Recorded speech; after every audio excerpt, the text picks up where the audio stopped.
Yeah, I like this one. Hey, what's up, fellow freaks? Thanks for joining me here on my YouTube channel once again with another episode of DJ Reacts, where I watch and react to DJs in television and movies and see how accurate they are. Got a bunch of fresh new clips right here, so without further ado, let's get right into them. Guys, we have 20 seconds and counting. Introduce Michelle. Who the fuck's Michelle?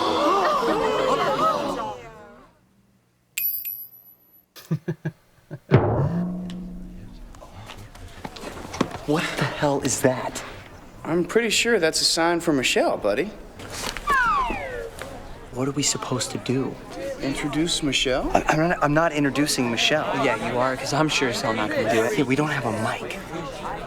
Just plug the headphones in to into the mic input. Why would you do that? Shut up, Dirk. It'll work. 1 second, go.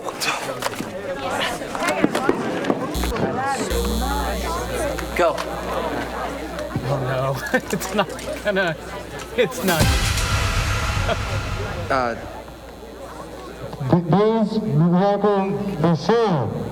What? Yeah, that's it. Back off, Cabana boy. Punk? We can't hear you. He said, please welcome Michelle.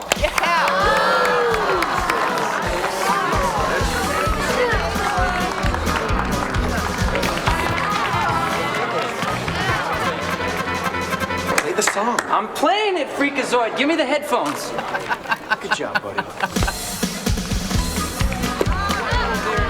What are you playing? It's have a natural or something. Oh, you look so good. Thanks, I know. I feel like a princess. Hey, Grandpa Urban, come dance with me. Hey, Michelle. I guess they like it. Check it out. Yeah, bro. It's a breakdance circle. It's my party. Everybody dance around me. Go for it, dude. Spend something. Yeah.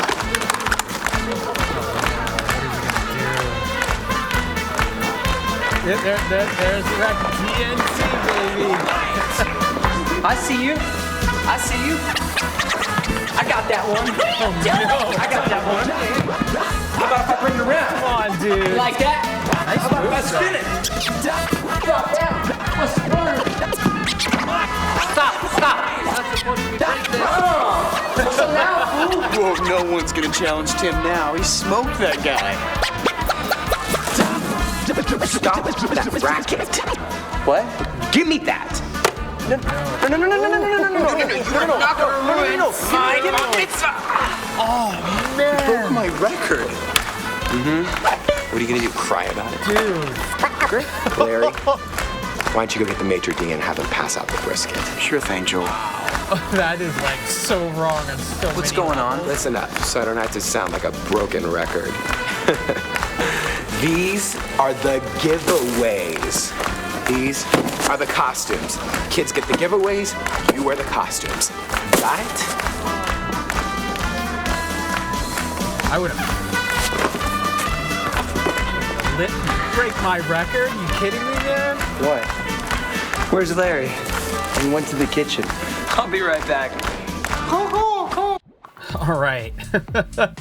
So that is the first clip right there of from LA DJ the movie, and I gotta say that's pretty damn accurate in terms of like getting into a situation that you don't really know exactly what you're trying to do, and that's a huge part of being a DJ is kind of like being prepared. I've mentioned that plenty of times before in recent videos.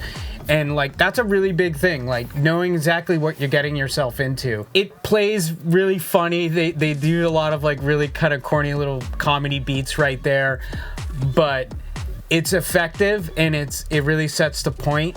And one of the things that I think that is very accurate within this scene is actually the use of headphones as a microphone. It will sound pretty damn muffled, and you really had to kind of like, in some instances, really shout into the headphone. The only problem of doing that was you can get some immense feedback. I've experienced it. I've seen it happen. You don't want that. It's not so hot. It's not very good. But nevertheless, that is a very accurate scene, especially playing events like that, like mitzvahs, weddings, and so on and so forth. What you really want to do, especially when you're setting up and prior to that, is knowing what your client wants, what they're expecting. They want someone professional. They want things done on time, especially music cues are things that need to be timed properly. Especially with a lot of these sort of clients, they're spending quite a lot of money in order for those things, those events, which can be some of the most important days of their lives. A lot of these people are very nervous. They're not professional event planners or anything like that. And they really, want you to be that point person to make sure that everything goes smoothly. Some clients might have the budget to hire somebody to coordinate all this sort of stuff. So having a really good dialogue between you and the client and trying to figure out what their needs are to be met prior to an event will make sure things go smooth. I would definitely rate that one, aside from the scratching attempt over the song and also the impromptu break dancing. I would give that one like a solid sort of 8.5, maybe like an 8 out of 10, I would say. Let's move on to another scene in this film, and some more DJs and reactions right here.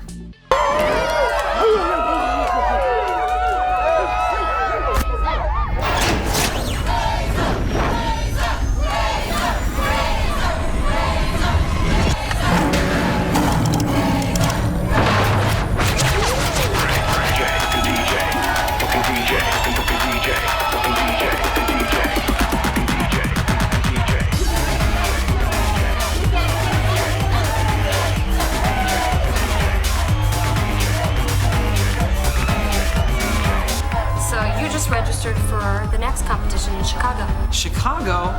What are you talking about, bitch? I'm playing tonight. No, you're not. Not in this lifetime, anyway. Wait, give me back my money then. Slick, there is a situation. No, who are you calling? Give me my money! Tim, come on, man, let's go. No, dude, she took my money. Who cares about your money, man? I want to leave. No, we need that money to go to Chicago, bro. Chicago? What's in Chicago? Forget LA. We'll win the mixology there, dude. I've got a plan.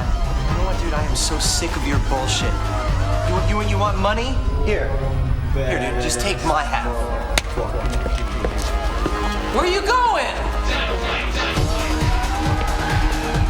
Tom! Tom!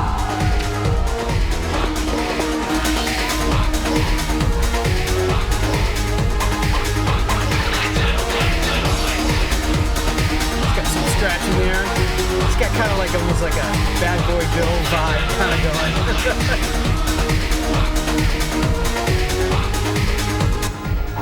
But I tell you what, it's a banging track though, you have to say. Maybe we should sign him, It's a great idea. You're always on the money. Have you made your final decision? I would say that's a pretty darn accurate depiction right there of a DJ playing, especially around that time with vinyl. It wasn't very uncommon around that time for DJs to bring their own different record needles, especially for like scratch DJs and turntablists like Qbert and Cut Chemist and DJ Shadow, and even people like I mentioned, like Bad Boy Bill. They would bring different record needles so they can have a different sound to them, but also more control over the record, so it would skip less when they were scratching. Yeah, I definitely give that scene a 9 out of 10. I mean, that is a pretty darn accurate scene in terms of how like a DJ, especially in a contest, would present themselves and try to hype up the audience and really bang on and put on some banging ass tracks. Also some really cool little cameo right there with DJ Carl Cox and Mark Lewis. So yeah, I mean, that's not the first appearance of Carl Cox in a movie. He's made tons of appearances. It's always cool to see him to bring some sort of authenticity to the movie. So the next clip I got here is from the 2004 British film called It's All Gone, Pete Tong. It's about superstar Ibiza DJ Frankie Wilde, and in his midst of superstardom, he goes deaf. was actually a born natural behind the turnstile. There's no doubt about that. I was quite jealous of that, really, because, you know, I always had to try a little bit harder.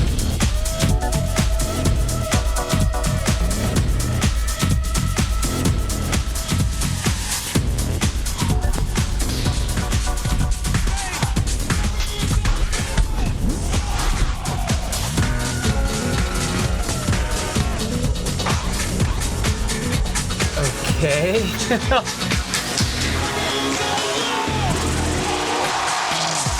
That's a little questionable right there.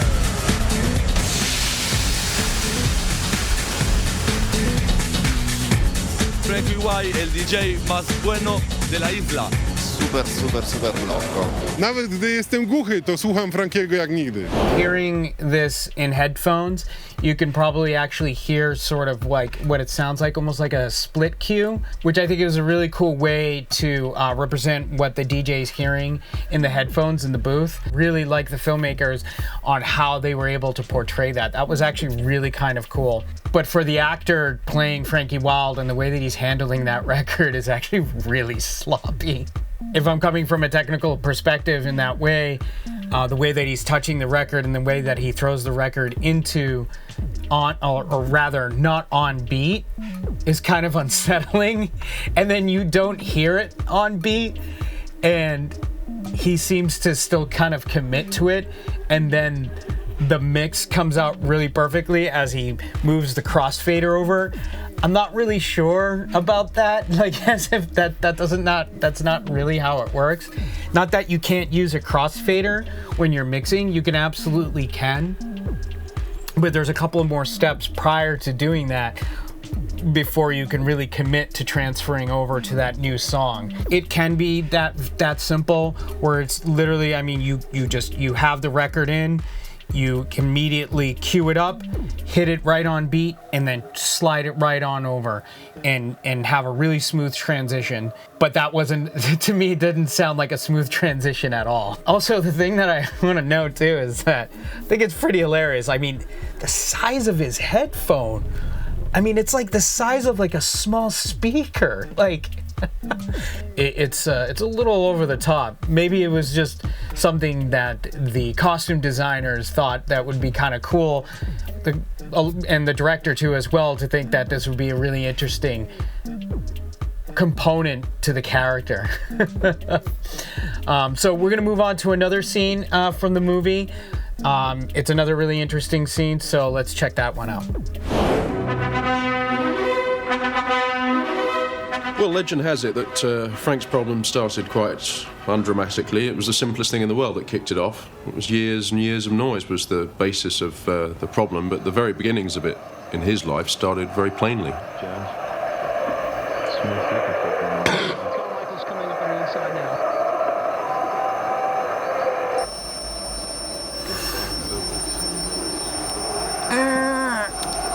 Oh, man.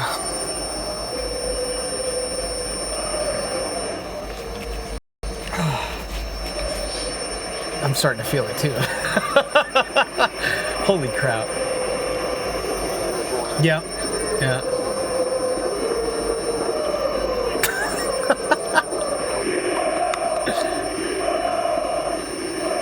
Wow, that is...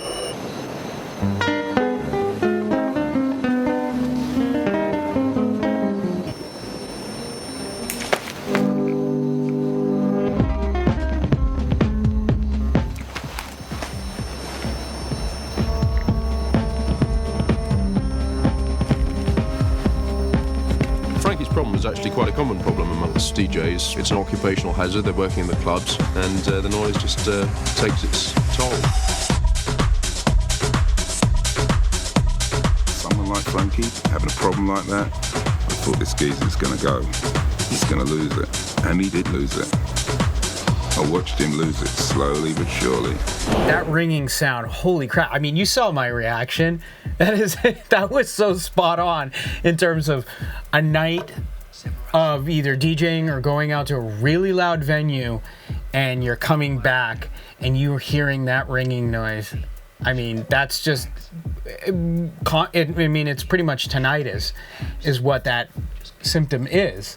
And that's basically the hair cells in your inner ear are dying. So that particular frequency that is going on will eventually die off and you won't be able to hear that frequency again. With a lot of the new technology that's out today in terms of ear protection, it is very vital that you as a DJ protect your ears. Your income is based on is your ability to hear what is going on onto the dance floor. And especially as a producer, you basically need to hear the music that you are making as well. It is extremely vital that you protect your ears at any and all costs. Even if you're not DJing, going out to a club night or anywhere else, it's always ideal to bring some sort of ear protection. I do it all the time now. You know, your hearing is a very fragile thing, and it's once it's gone, it's gone. There's no way for you to get it back. Sure, there's new technology out there for hearing aids, but that's for people who have small amounts of hearing left to help amplify what they currently have. I have some form of hearing loss from all the years of going to events and DJing. Many people do. It's certainly something that can be prevented and minimized. And like I mentioned before, there is a lot of new ear protection technology out there. Is not very expensive, that can help filter out certain frequencies. So when you do DJ, you are able to hear most of the full range of the music that you're playing. So we're gonna move on to the next clip, still from It's All Gone, Pete Tong, and it's a little bit later in the film when Mr. Frankie Wilde here somehow makes a comeback. Let's check that out.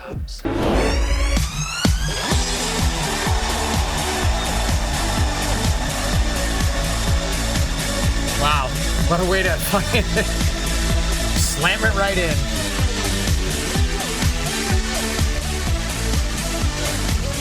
Here we go again. Let's split here.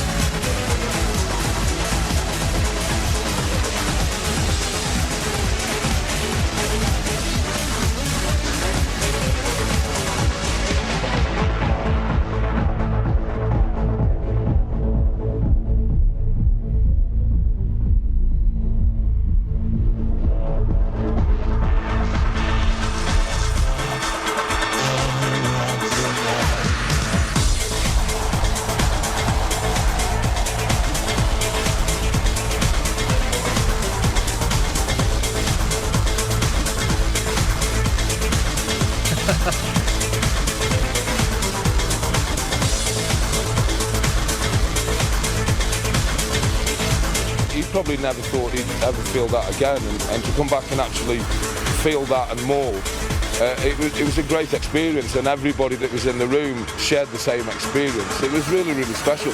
It was kind of what dance music's about, really.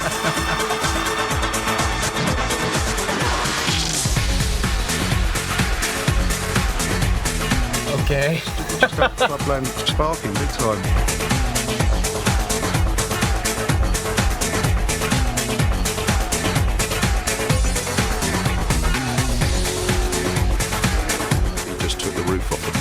It was amazing. It was like he was an even better DJ as a deaf man than he'd been before. It was incredible. Even better DJ as a deaf man. That's freaking hilarious. That's a great cover. We're the fucking champions! All right. Slow down there, buddy. Slow down there. Whoa. All right, cool. All right, that's a really cool scene. That is a ton of fun. As you can see in the film, at that point he's totally deaf. He somehow makes a comeback by devising some sort of setup where he can feel the music and visualize it all at the same time. You have to ask yourself, is it possible? More so now than it was back then, I would assume. I mean, the biggest problem that you would have in doing something like that is differentiating sort of between the keys and the arrangement of the song. You won't be able to tell any of that. What's the distinction between each one? I mean, nowadays you can tell what key they're in. You can see sort of the actual waveform in its full with different DJ software such as like Tractor and Rekordbox. But even then, it would still be difficult because you wouldn't know the tone of the song.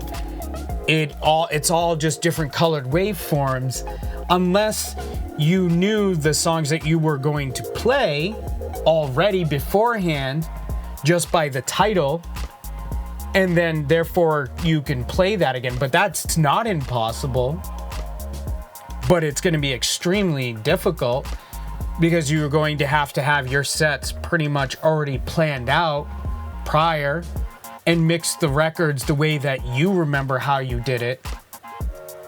But everything, it has to be through a visual standpoint. The other troubling thing too is it'd be very difficult for you to know when the right time is to switch over the bass line or just the volume in general of when to know when that track is going to come in. And then again, the experience with those records beforehand will certainly help, but it's going to be an immense challenge. So here's the moment of truth. If I overall would give all these clips and sort of how accurate they are in terms of DJing, I would certainly give it an 8 out of 10. The methodology is all there, the equipment is all there, the music is absolutely on point. Just some of those elements weren't very accurate in that particular way, especially the way that he performed the DJing. It's just showing you like what a DJ can do rather than accurately portraying it. So that's why I kind of took it off, not from being a 10 out of 10 or a 9 out of 10. And also one of the executive producers for this film was Pete Tong himself. So this film certainly had a lot of authenticity to it.